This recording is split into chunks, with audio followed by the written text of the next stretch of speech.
Hello guys and welcome to How to Socials. In this video I'm going to show you how to use the Stitch tool on TikTok. So let's start. First open the TikTok app.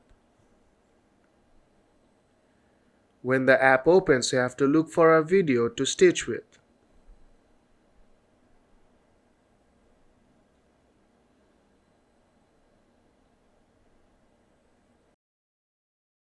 Let's do a stitch with this video. Now tap on the share icon on the right hand side. And then tap on Stitch. Now you can choose the portion and the duration of the video as you want. When you are done, tap Next on top right corner. Now start recording your video.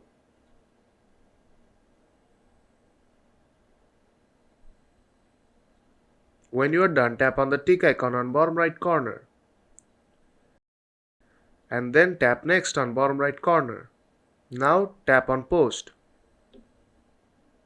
And that is how you can use the Stitch tool on TikTok. So if this video helped you out, then don't forget to leave a like. And I'll see you in the next tutorial.